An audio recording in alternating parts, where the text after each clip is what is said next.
The night of the 12th of November 1939 is bitterly cold over the Thames estuary. Visibility is poor, the water black and restless beneath a moonless sky, and the German destroyer Friedrich Ihn is making her way through what her navigators believe to be a safe channel, cleared and swept by the Kriegsmarine's meticulous hydrographic teams just 48 hours earlier. At precisely 23:17, the Friedrich Ihn passes over an unremarkable patch of seabed 40 feet below her keel. Nothing happens. She continues northward, her officers untroubled, her crew unaware that a British mine is lying silently beneath them, listening. The mine does not detonate. It was not designed to. The Friedrich Ihn is moving too slowly, and something about her magnetic signature, the precise cocktail of electrical fields and ferrous mass that every steel vessel radiates into the water around her, does not quite match the parameters encoded within the weapon's firing mechanism. The mine waits. It has been waiting since September. It will wait longer still. 3 nights later, a different ship passes the same coordinates. The German light cruiser Köln, displacing nearly 6,000 tons, proceeds through the channel at 14 knots. This time, the mine listens differently. The mass of the vessel above, the intensity of her magnetic field, the precise frequency of distortion she creates in the surrounding water, all of it falls within the window the mine's designers had specified. The firing circuit completes. The detonation that follows tears a 12-foot hole in the Köln's hull and sends her limping back to Wilhelmshaven for repairs that will take 6 weeks. Nobody on the German side initially understood what had happened. The channel had been swept. The charts were clean. There were no contact mines, no pressure triggers, nothing visible. What the Kriegsmarine did not yet know, and what would consume the energies of German naval intelligence for much of the war's early period, was that the British had deployed a weapon of almost deceptive elegance, a mine that could discriminate. A mine that could, within certain limits and with certain tolerances, choose its targets. To understand why such a weapon existed, it is necessary to understand the desperate arithmetic of mine warfare as it stood in the autumn of 1939.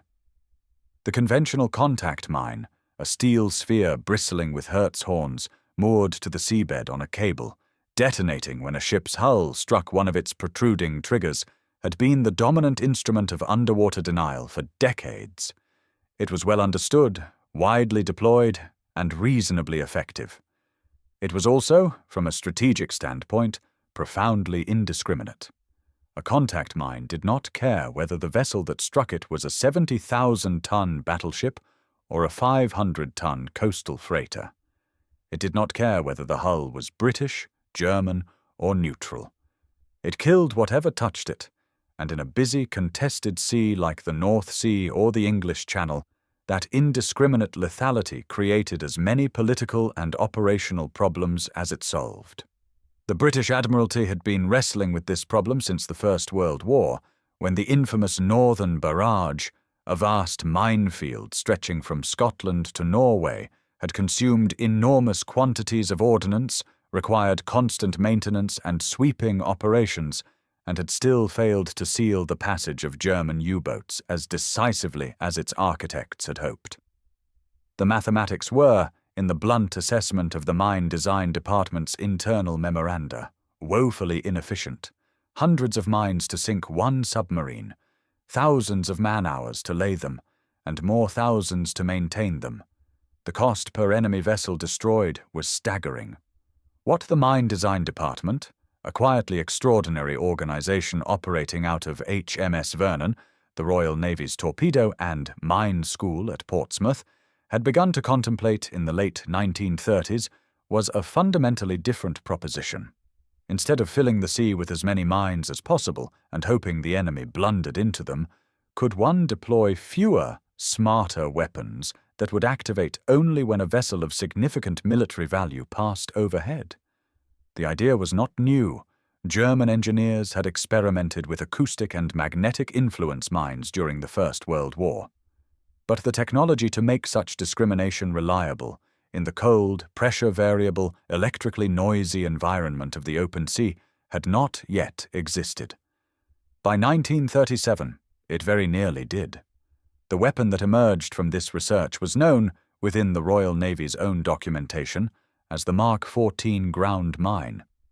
It would acquire various other designations over the course of its service life, but among the men who deployed and studied it, it was often referred to simply as the discriminating mine, a phrase that captured its essential character with admirable precision. It lay on the seabed rather than floating at a fixed depth on a cable. It was, in the language of mine warfare, a ground mine or bottom mine, which meant it could be deployed in relatively shallow coastal waters where moored mines would have been impractical, and it did not rely on physical contact at all. It listened, and it measured, and it made decisions. The principle underlying its operation was the exploitation of a ship's magnetic signature. Every steel vessel possesses a characteristic magnetic field, a consequence of the ferrous content of its hull and the electrical systems within it. This field is not constant. It varies with the vessel's heading relative to the Earth's own magnetic field, with the state of its electrical plant, with the accumulated effect of many years of sitting in dry dock oriented in a particular direction. But it is substantial, and it extends into the water surrounding the ship for a considerable distance. A vessel of, say, 3,000 tons displacement moving through shallow coastal water will produce a measurable perturbation in the local magnetic field that can be detected by a sensitive instrument on the seabed 20 or 30 feet below the keel. The challenge that had defeated earlier designers was the sensitivity of this measurement. A mine sensitive enough to detect a destroyer at 30 feet would also detect a wooden fishing smack with iron fittings at 15 feet, or respond to a passing thunderstorm, or trigger on the magnetic anomaly of an iron deposit in the underlying geology. The mine design department's principal contribution was the development of a firing mechanism, essentially a carefully calibrated galvanometer coupled to a biased relay circuit, that could be set to respond only within a specified range of magnetic influence. Below a certain threshold, no response. Above a certain much higher threshold, no response either. Only within the window, within the band of influence associated with a vessel of significant steel mass moving at a certain speed, would the circuit complete and the weapon detonate. The man most directly responsible for the practical engineering of this mechanism was a civilian scientist attached to HMS Vernon named Alban Dobson, a graduate of Imperial College London, whose background was in precision electrical instrumentation rather than anything specifically military. Dobson was, by all accounts of those who worked alongside him, a man of almost monastic focus, prone to conducting extended thought experiments in the margins of whatever document happened to be in front of him, and deeply suspicious of any engineering solution that could not be expressed in terms simple enough to be explained to a rating.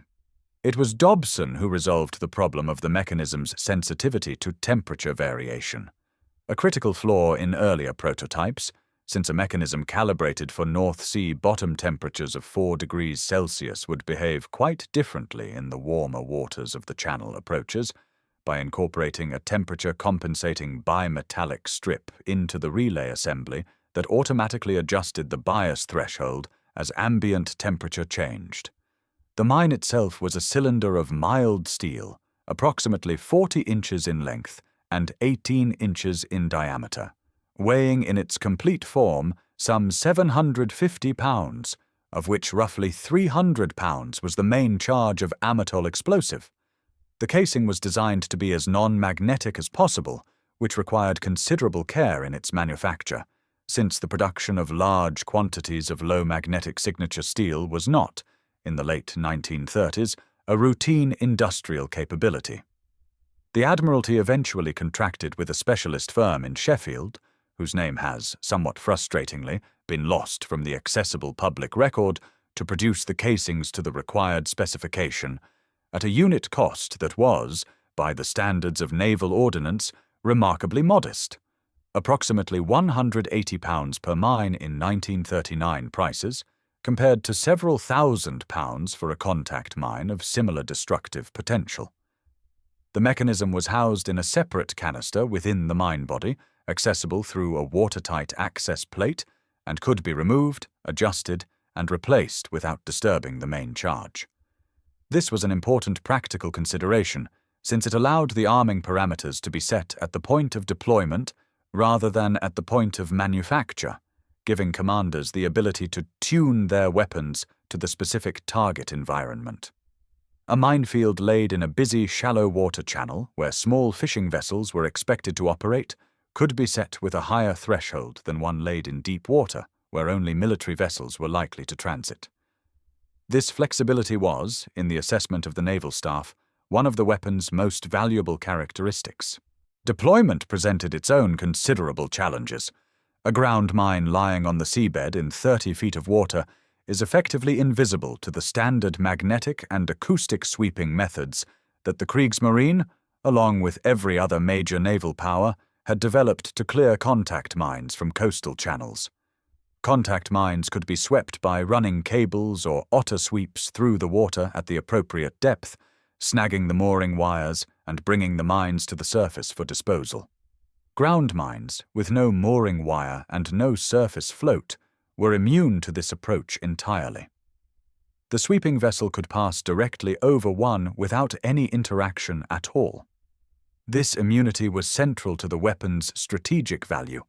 An enemy who could not sweep your mines could not, in any useful time frame, declare a channel clear.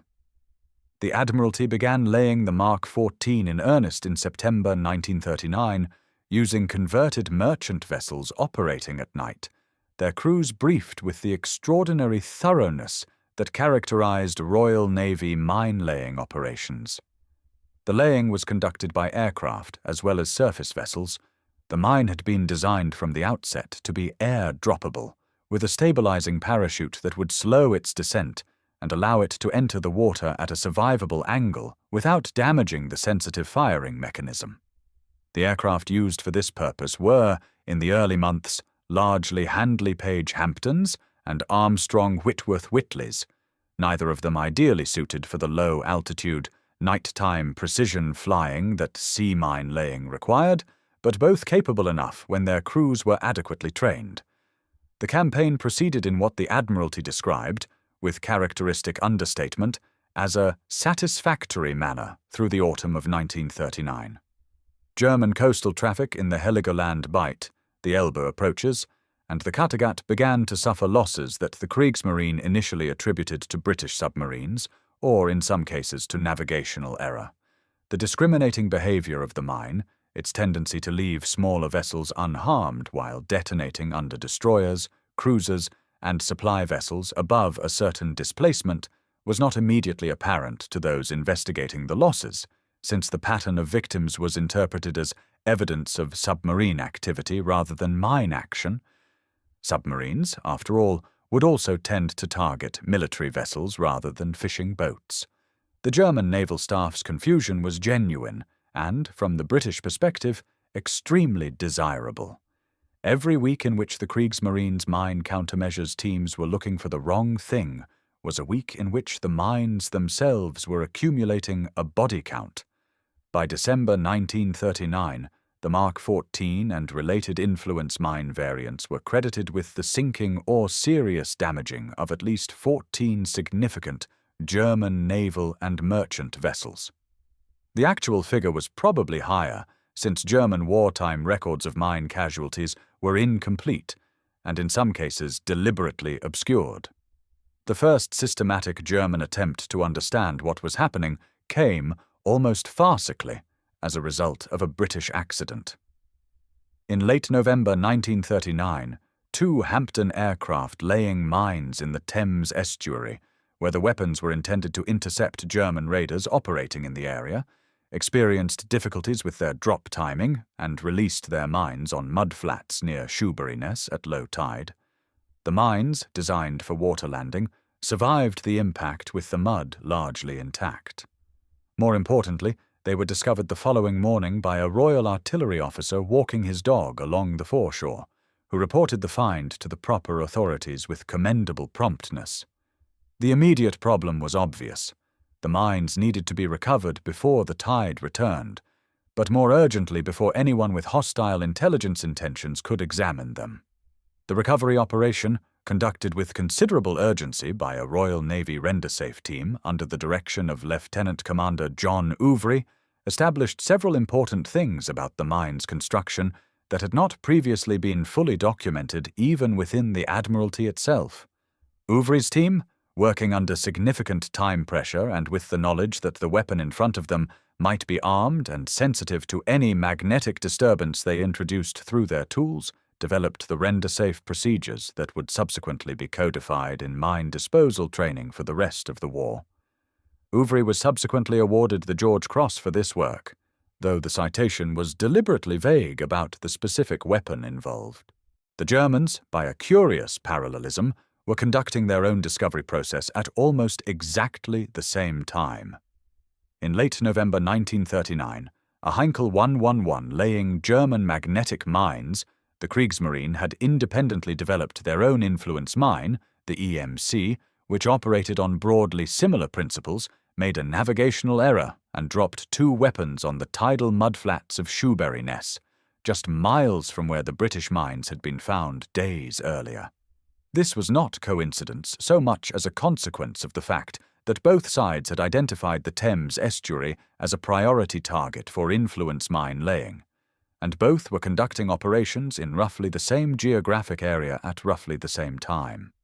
The German mines, recovered and examined by the same naval team that had dealt with the British ones, provided British scientists with their first detailed look at the EMC's mechanism, a finding that would prove enormously valuable in the subsequent development of British degaussing technology.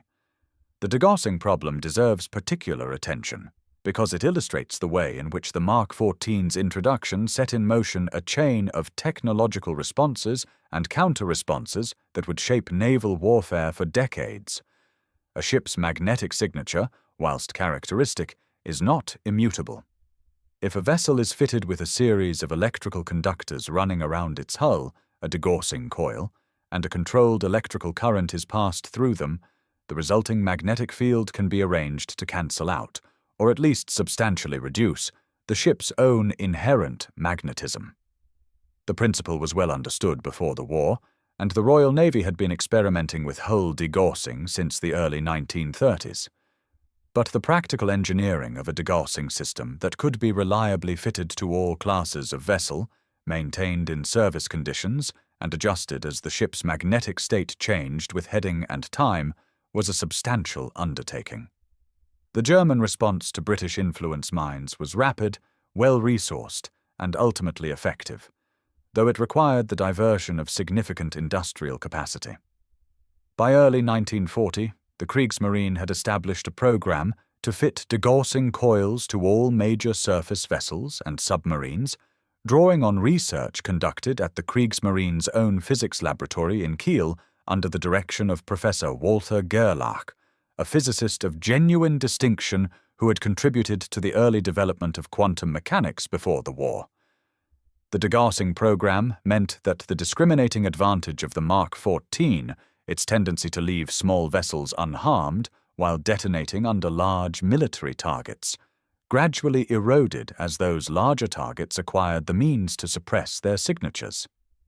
The British response to this was, characteristically, an escalation of technical complexity.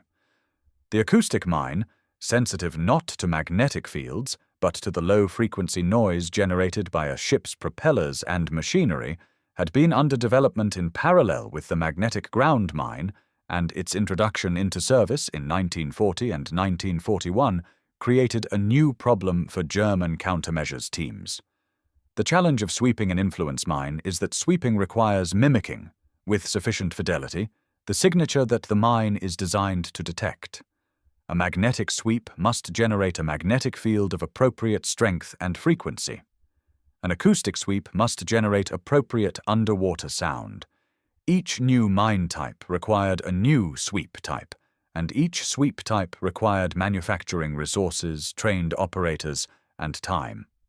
The introduction of combined influence mines responding to a conjunction of magnetic and acoustic signatures, complicated the problem further still, since a vessel might suppress its magnetic signature through degaussing while remaining acoustically detectable, or reduce its acoustic noise through machinery improvements while retaining a magnetic signature. The mine, in this combined configuration, required both thresholds to be satisfied simultaneously, a demand that made sweeping operations vastly more expensive and time-consuming.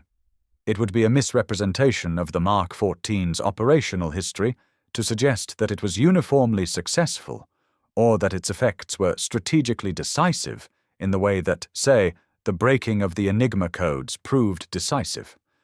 The reality was more nuanced.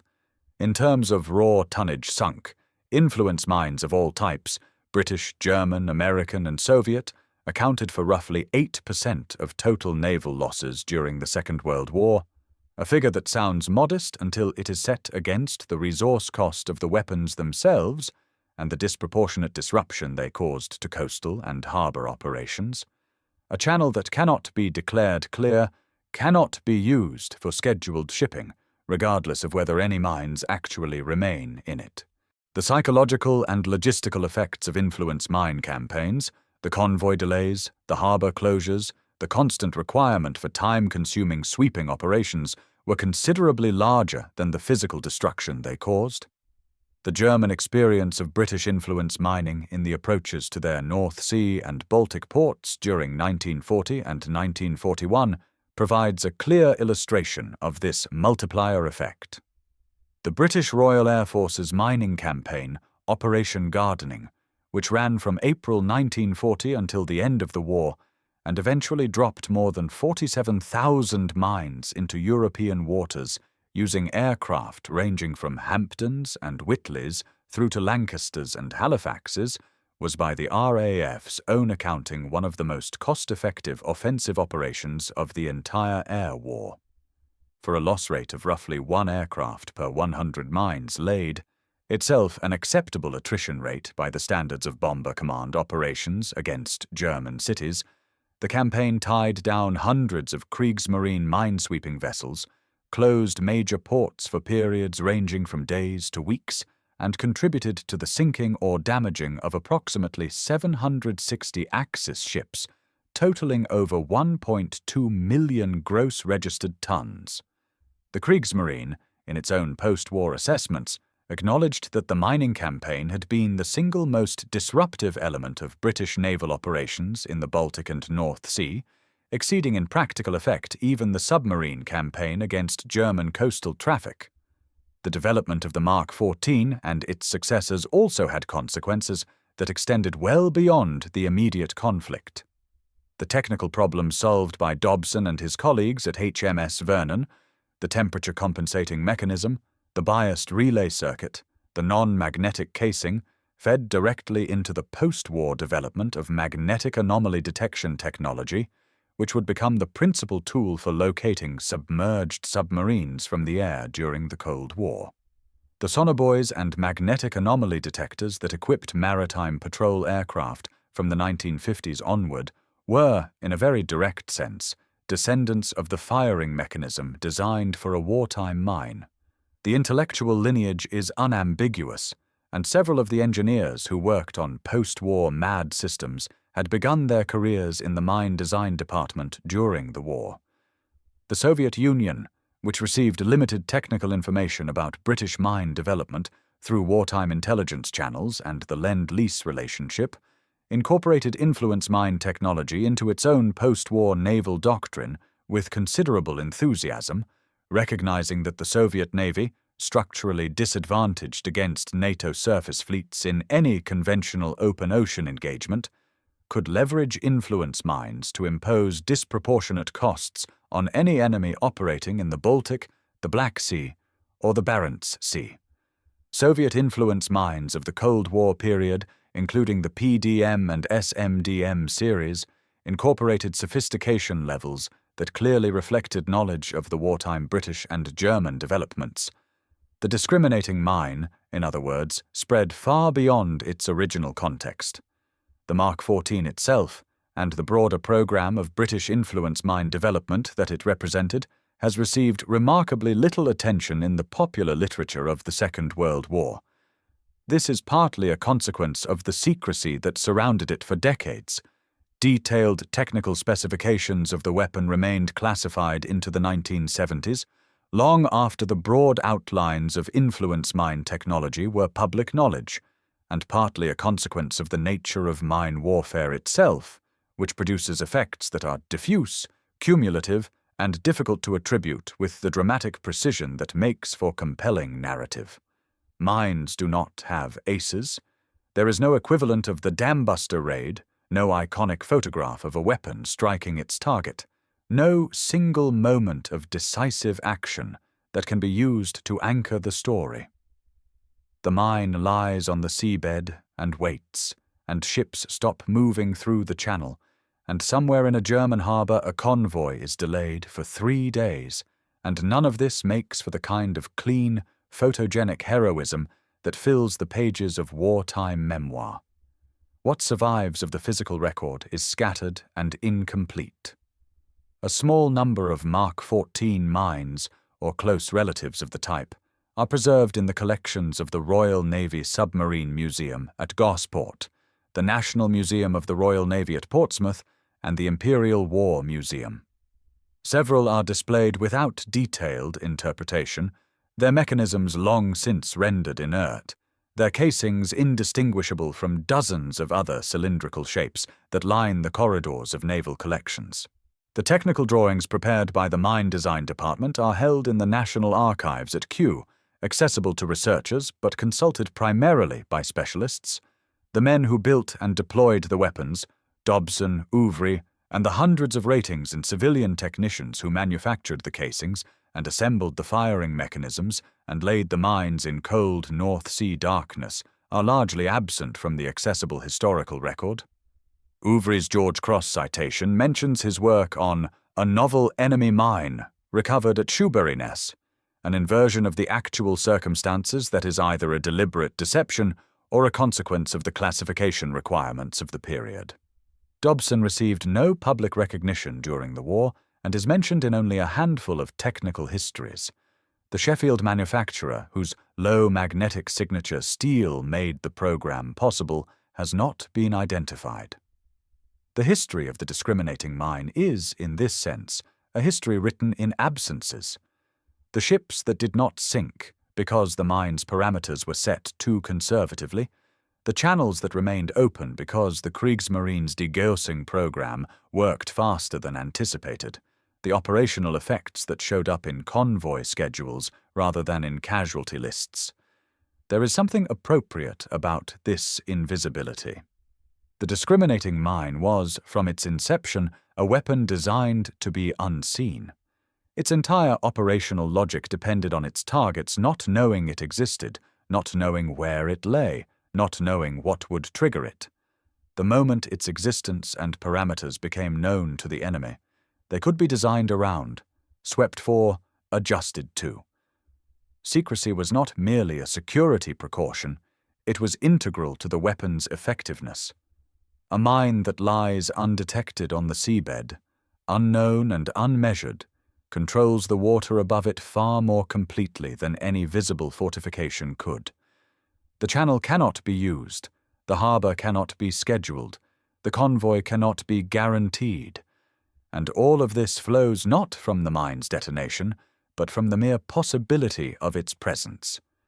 The discriminating mine, in the end, offers a rather stark lesson about the nature of military innovation. The most consequential technical developments are rarely the most dramatic. They are the ones that change the rules of the problem being solved, that force an adversary to abandon assumptions and recalculate costs that had previously seemed fixed. A mine that detonated under every vessel was a hazard. A mine that detonated only under the right vessel was a different kind of weapon entirely. Not merely destructive, but selective, patient, and in a precise technical sense, intelligent. That intelligence was mechanical rather than electronic, a biased relay and a temperature strip rather than a microprocessor, but the principle it embodied was the same one that would drive the development of guided munitions, precision targeting systems, and smart weapons throughout the decades that followed. The lesson of the Mark 14, lying forgotten on the seabed of the Thames estuary in the winter of 1939, was that discrimination, the ability to choose one's targets rather than simply striking at everything within range, was not merely an ethical refinement of warfare, but a practical multiplier of destructive effect. Fewer weapons, used more precisely, could impose costs that far outweighed their material investment. It was a lesson that would take the rest of the 20th century to fully absorb, and in some respects has not been fully absorbed yet. The mind waits and listens and chooses. That capacity to choose is everything.